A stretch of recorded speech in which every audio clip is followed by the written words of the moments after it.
Social inclusion is a challenge across groups, racial groups, ethnic groups, linguistic groups. It's a challenge across classes, especially when market forces and politics combined to widen the gap between the rich and the poor. And it has, from time immemorial, been a challenge across gender. Because from traditional societies till today in most parts of the world, women have faced massive barriers to their effective participation in the economy, to careers, to earning a living, to the right to own and inherit property or to start businesses. Often this discrimination has been legally imprinted. It's in the books, in other words. Often it has been cultural barriers. Fortunately, this is changing and changing fast in many parts of the world. Indeed, my own experience working in poor villages in remote areas that are known to be traditional patriarchal communities where the men are in charge.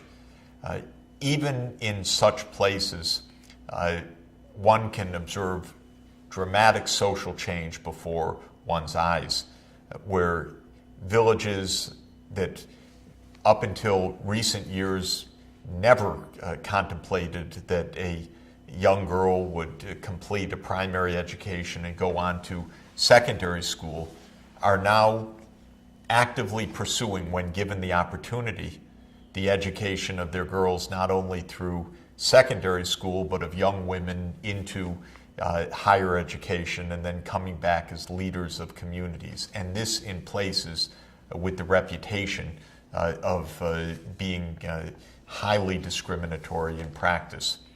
So we're in an environment of flux where age-old practices of discrimination against girls and women are changing, where ideas are changing, where economic demands are changing, and where economic possibilities for girls and women are changing in the right direction.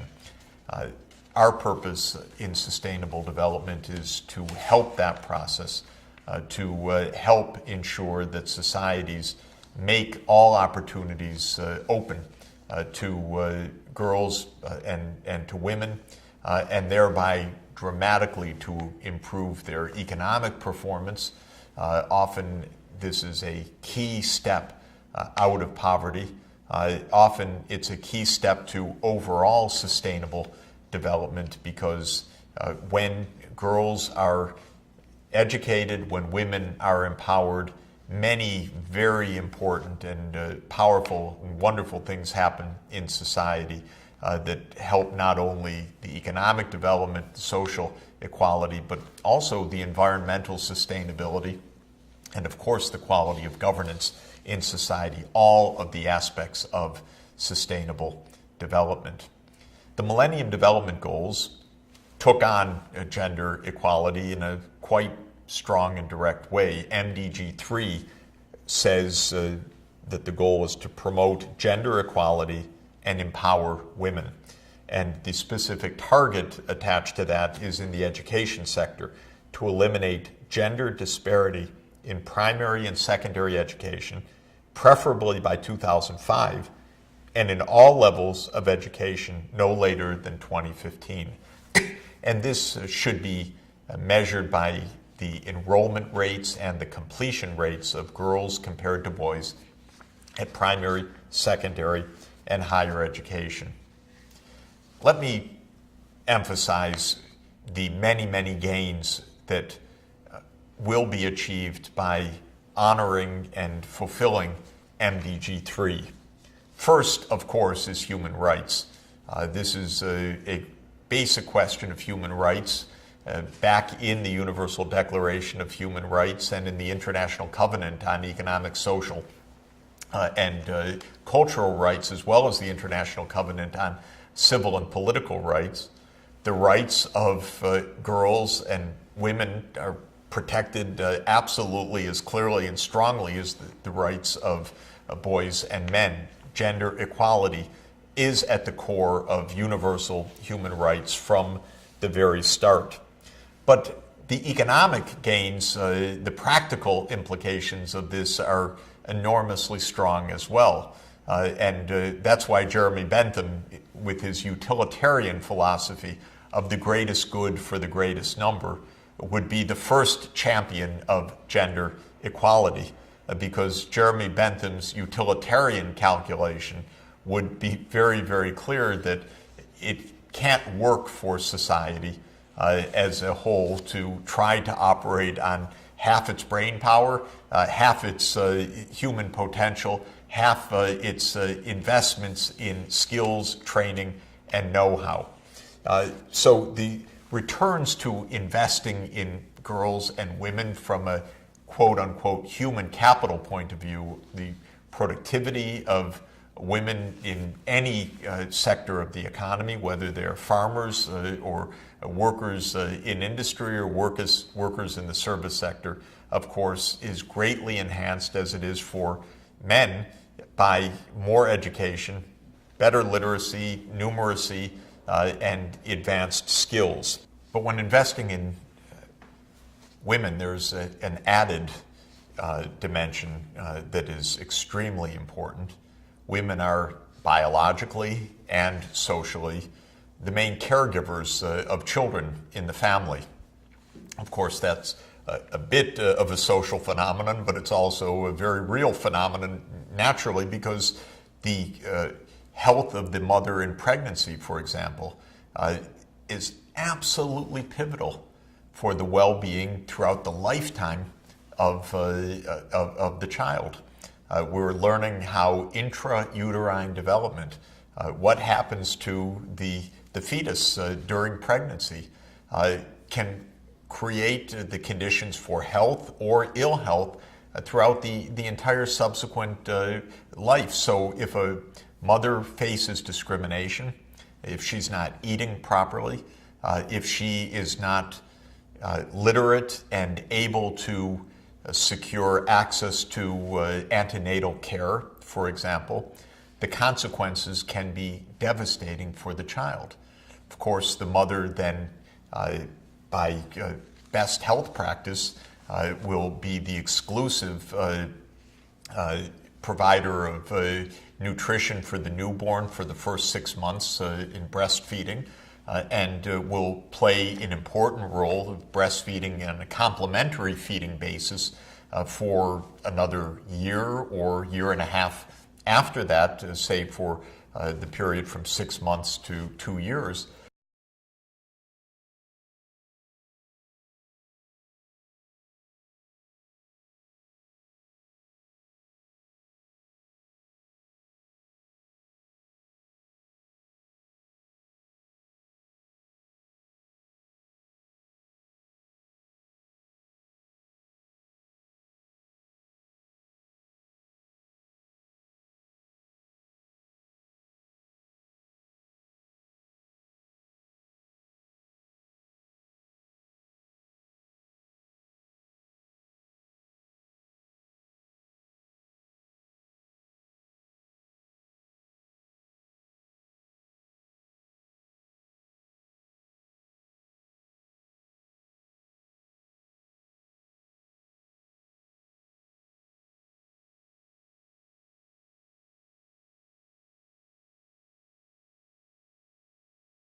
extensive in terms of lost income.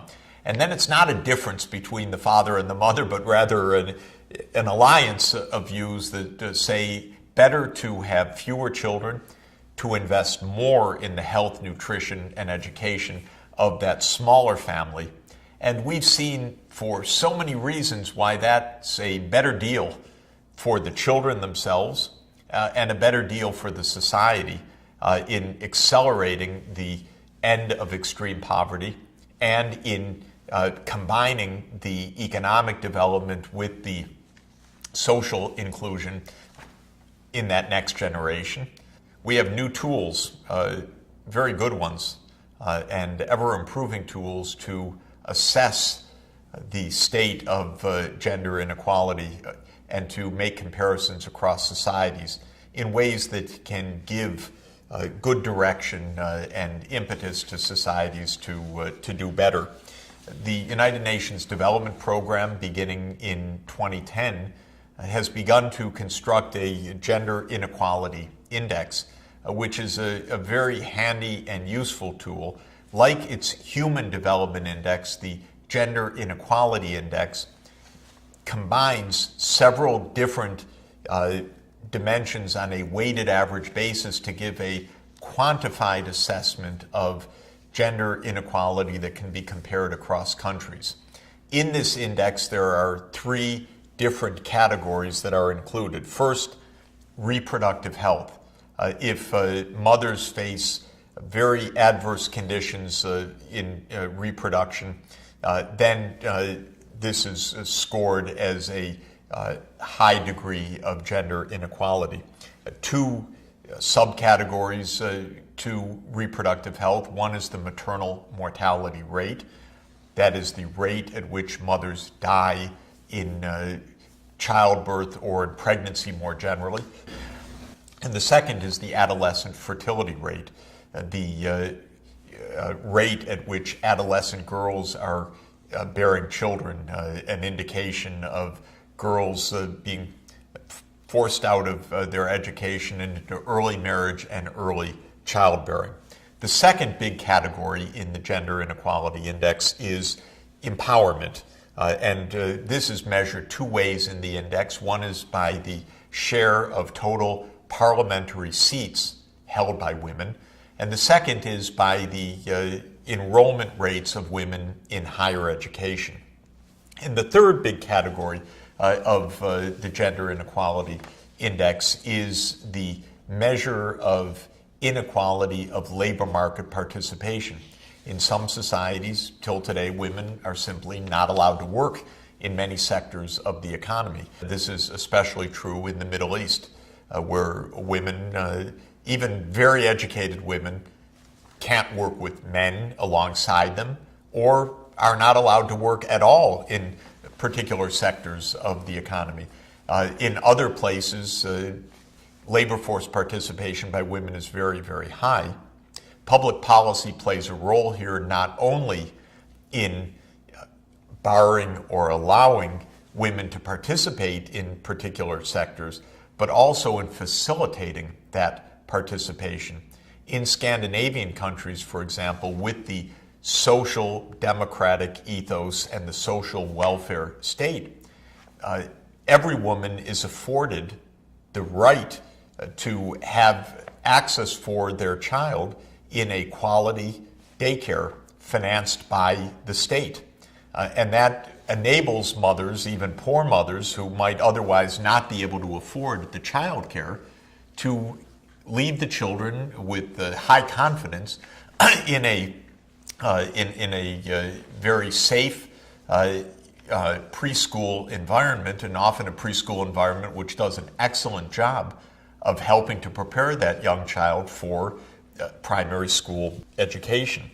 Well, the result of putting together these three factors of reproductive health, of empowerment, and labor force participation gives us a world map that you see in front of you. And the color code, as always, gives us an indication of the relative rankings of countries. What you can see is that, again, not surprisingly, because we've seen it again and again, Northern Europe and especially Scandinavia, Sweden, Norway, Denmark stand right at the top of the World League tables in having the lowest gender inequality. Strong representation of women in parliament, very high labor force participation, excellent coverage of reproductive health services. Then you have many countries that are a bit in the middle of the pack, still high, but not as high as Scandinavia. My own country, the United States, is an example of that, where conditions are relatively good on a global basis, and this is after decades of improvements of the legal status and the social status of women in the society and in the labor force. And then there are countries that are clearly places where girls and women continue to face a tremendous amount of discrimination. And you see this in West Africa, where the index scores are low. And you see it especially in the places where the inequality ranks the highest. This is in the Middle East and in West Asia. Typically societies, Islamic societies, where women are not allowed to have an economic role, where strict separation by gender is often enforced, as in many aspects of Saudi society, and where women's participation in the political process is extremely low. So this gender inequality index is rather vivid in highlighting on a multidimensional basis where progress has been high and where progress is still very much needed if society is to reap the benefits of gender equality. We can see in more detailed way the underlying factors in this index. Shown here is the participation rate by women in parliament. We know that in much of the world, women are not well represented. This is true in a lot of Africa, it's true in the Middle East, it's true in large parts of Asia. On the other extreme, again, is the very high representation in Northern Europe and especially in Scandinavia. Remember that Rwanda is a remarkably exciting exception to the general trends because there's very, very high women's representation in the parliament, more than 50%, the very highest in the world. And I think causally a factor in Rwanda's large strides in social progress and social indicators in recent years. The next picture shows the labor force participation differences across the world. The highest rates of labor force participation, again, are in the Scandinavian countries with all of the support of the social welfare system. The lowest rates are in the Middle East and North Africa and Western Asia, and in South Asia as well, where women are not in the labor force either for legal or for cultural reasons at anywhere close to the rates in other countries. These are tremendous lost opportunities. I've worked in a number of countries in this region. Often households are quite poor. The woman is quite skilled, maybe even with a college education, but not in the labor force because of the prevailing ideas within the family that it's not right for the woman to be out of the house, for example. And I find it a bit frustrating to see the family and the children suffering poverty, even when the opportunities are there, the skills are there, and with both the legal and social empowerment, the women would definitely find opportunities and very gainful employment. Even in the high-income countries where labor force participation has remained higher, or has become higher, I should say, because it's reflected a lot of social change over the last half century, there are still some significant gaps in the earnings of men and women.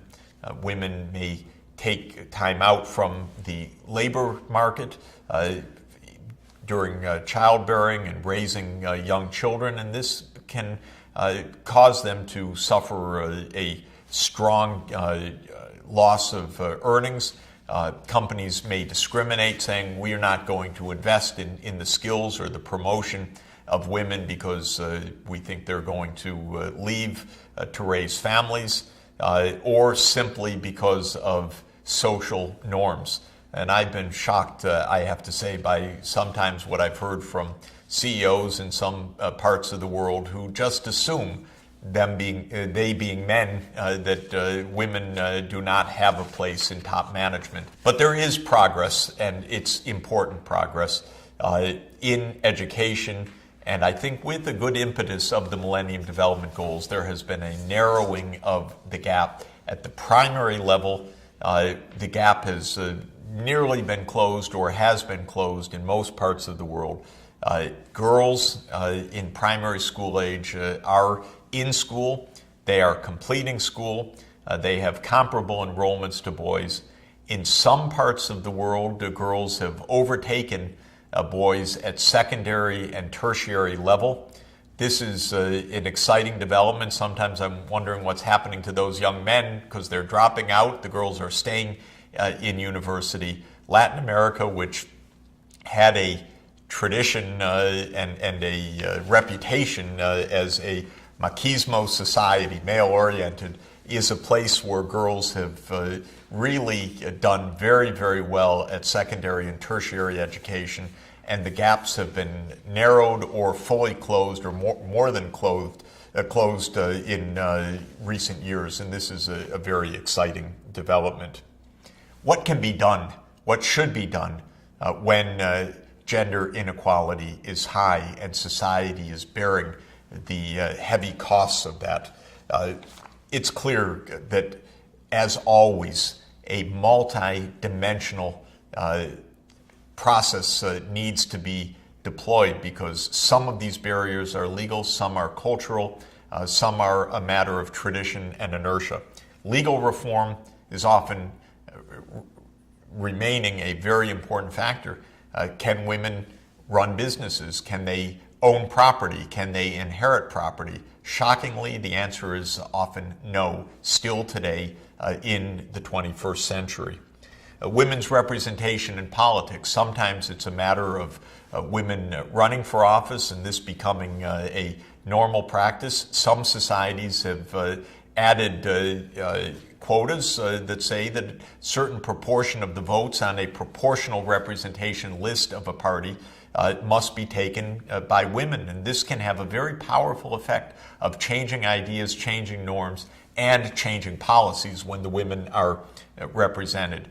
Government financial support for families, for maternity leave, for child care play a huge practical role in the places that have had most success, especially in the Scandinavian context. The rest of the world needs to learn from that example.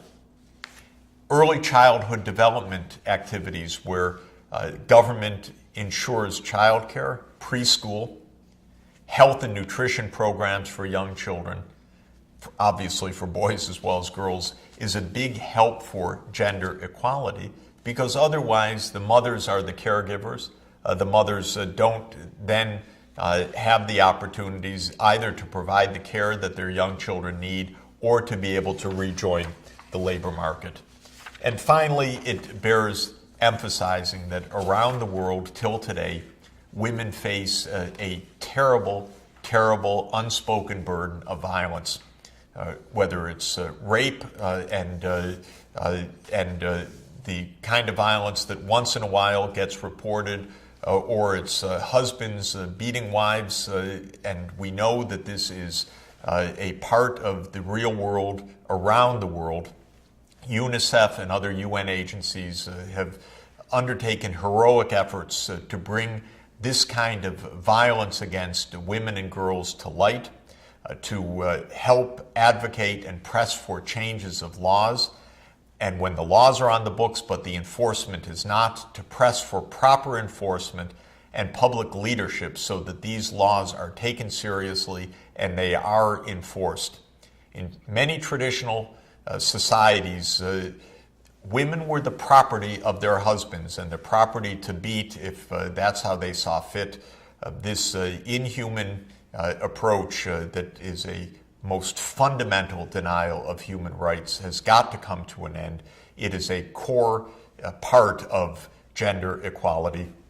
It is a continuing reality that must be brought to a close. It is a central part of social inclusion and sustainable development.